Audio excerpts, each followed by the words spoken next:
ಮಂಡ್ಯ ಜಿಲ್ಲೆಯಲ್ಲಿ ಈ ಸರ್ಕಾರಿ ಶಾಲೆಗಳ ಅಭಿವೃದ್ಧಿ ವಿಚಾರಕ್ಕೆ ಸಂಬಂಧಪಟ್ಟಂತೆ ಟ್ರಸ್ಟ್ ಅನ್ನು ತೆರೆದಿದ್ದಾರಂತೆ ಸಮಾನ ಮನಸ್ಕರ ತಂಡದವರು.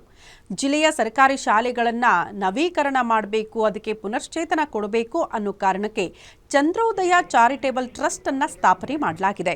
ರಾಜ್ಯ ಶೈಕ್ಷಣಿಕ ಮತ್ತು ಸುಧಾರಣಾ ಸಮಿತಿ ನೇತೃತ್ವದಲ್ಲಿ ಹೊಸ ಟ್ರಸ್ಟ್ ಅಸ್ತಿತ್ವಕ್ಕೆ ಬಂದಿದ್ದು, ಮಂಡ್ಯದ ಮಳವಳ್ಳಿ ಪಟ್ಟಣದಲ್ಲಿ ನೂತನ ಟ್ರಸ್ಟ್ಗೆ ಉದ್ಘಾಟನೆಯನ್ನು ಕೂಡ ಮಾಡಿದ್ದಾರೆ.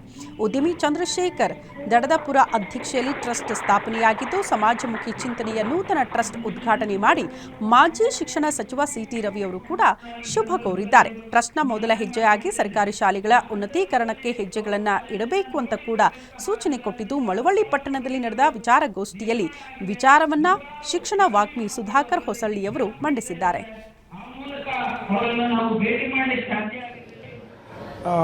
ಇದು ಮಾಧ್ಯಮದ ಮೂಲಕ ಹಂಚ್ಕೊಳ್ಳಿಕ್ಕೆ ಭಾಳ ಸಂತೋಷ ಆಗ್ತದೆ. ಕಾರಣ ಏನಂದರೆ, ಔಪಚಾರಿಕಕ್ಕೋಸ್ಕರ ಮಾಡಿದ ಟ್ರಸ್ಟ್ ಇದೆಲ್ಲ ಈಗಾಗಲೇ ಅನಾರ್ಗನೈಸ್ಡ್ ಆಗಿ, ಅಂದರೆ ಒಂದು ಸ್ಟ್ರಕ್ಚರ್ ಇಲ್ಲಾರದೆ ನಮ್ಮ ಚಂದ್ರಶೇಖರ್ ದಡದಪುರ ಅವರು ಹಲವಾರು ಈ ರೀತಿಯ ಶಿಕ್ಷಣ ಕ್ಷೇತ್ರಕ್ಕೆ ಭಾಳ ದೊಡ್ಡ ದಾನಿಯಾಗಿ, ಕೊಡುಗೈ ದಾನಿಯಾಗಿ ಸಹಾಯವನ್ನು ಮಾಡಿದ್ದಾರೆ. ಅದನ್ನು ಒಂದು ಸ್ಟ್ರಕ್ಚರ್ ಬೇಸ್ಡಲ್ಲಿ ಮಾಡಬೇಕು ಅಂತ ನಾವು ಶೈಕ್ಷಣಿಕ ದಿಕ್ಸೂಚಿಯ ಸಮಿತಿಯ ಎಲ್ಲ ಸದಸ್ಯರು ನಾವು ಕೇಳ್ಕೊಂಡಾಗ ಅವರು ಅತ್ಯಂತ ಪ್ರೀತಿಯಿಂದ ಅದನ್ನು ಮಾನ್ಯ ಮಾಡಿದ್ದಾರೆ. ನಾವು ಈಗಾಗಲೇ ಜಿಲ್ಲೆಯಲ್ಲಿ ಸರ್ಕಾರಿ ಶಾಲೆಗಳನ್ನು ಅತ್ಯಂತ ಅಧಿಕೃತ ದಾಖಲಾತಿಗಳನ್ನು ತೆಗೆದುಕೊಂಡು ಗುರುತಿಸಿದ್ದೇವೆ.